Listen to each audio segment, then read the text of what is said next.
Welcome to The Explainer. We're going to dive into the world of electricity today. And the best way to do that? Well, we're going to take apart something super common, something you've probably got lying around the house, a simple torchlight. Let's pull it apart and figure out how it actually works. Seriously, have you ever really thought about it? How does a simple torch turn total darkness into this bright beam of light, all with just a flick of a switch? We do it all the time without a second thought. But what's really happening inside that thing? What's the secret sauce that connects that switch to the light? Well, that's exactly what we're about to find out. All right, let's open it up and see what's inside. So the first things we find are really the two most important bits, the power source and the lamp. The batteries and the bulb. These are pretty much the heart and soul of the whole device. So let's break down that power source. We call it an electric cell. You can think of it like a tiny portable source of electrical energy. And it's got two ends, what we call terminals. There's a positive one, that's the little metal cap, and a negative one, which is the flat metal disc on the bottom. Simple as that. Okay, but what happens when you need more power? Well, that's when you get a battery. And a battery is really just a team of two or more of those electric cells working together. But they have to be connected in a very specific way. You line them up so the positive terminal of one cell is touching the negative terminal of the next one. They have to be in a chain to combine their energy. All right, let's talk about the lamp itself, the part that actually lights up. You'll run into two main types. First, there's the incandescent lamp. This one's got a super thin wire inside it, called a filament. When electricity flows through, that filament gets white hot and glows. Simple. But then you've got the more modern LED lamp. No filament here. Instead, it has two little wires, or terminals, and there's a trick to them. The longer wire connects to the positive side, and the shorter one connects to the negative. So here's the magic moment. We have our power source, the cell, and we have our lamp. How do we connect them? It's this simple. Step 1, take two wires and hook one up to each terminal of the electric cell.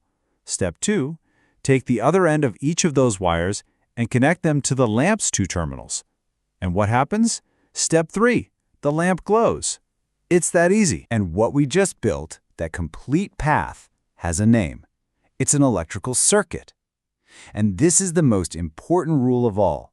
For electricity to flow, it needs a complete, unbroken path. The electric current has to travel from the positive terminal of the cell, go all the way through the lamp, and then come back to the negative terminal. It's a closed loop, a round trip. Now, what if you've got everything connected, but the lamp still doesn't glow? Well, the most common reason is that the lamp might be fused. And what does that mean? It means the filament inside that little bulb has broken. That tiny little break creates a gap in the path. And if there's a gap, the circuit is broken and the electricity can't flow. Okay, but connecting and disconnecting wires every time you want to use a torch would be, well, pretty annoying. We need an easier way to control this flow of electricity, right? And that's exactly what the switch is for. It's the whole reason our torch is so easy to use. So how does a switch work? It's actually super clever. When the switch is in the off position, it literally creates a gap in the circuit. It opens up the path. We call this an open circuit. Since the path is broken, current can't flow and the lamp stays off. But when you slide it to the on position, the switch closes that gap. It completes the circuit, and we call that a closed circuit. Now the current can flow, and boom! The lamp is on. So, you can think of an electric switch as just a simple device that does one of two things. It either breaks a circuit to turn it off, or it completes a circuit to turn it on. That's its whole job. So we've seen how all the parts connect to make the magic happen. But this raises another question.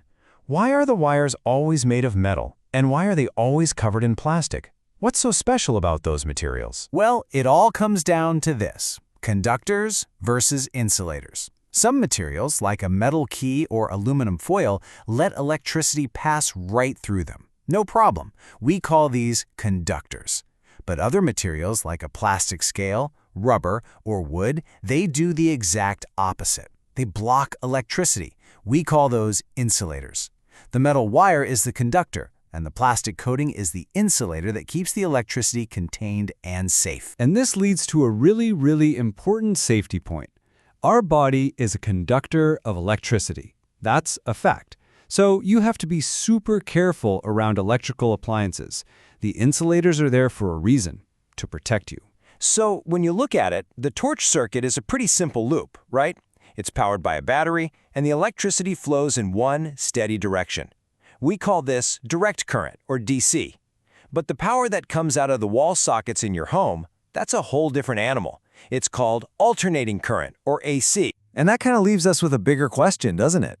This tiny little circuit can power a torch in your hand. But how on earth does a giant power plant manage to send electricity hundreds and hundreds of miles away to light up your home? It's the same basic principle, just on a massive scale. And maybe that's a story for another explainer. Thanks for tuning in.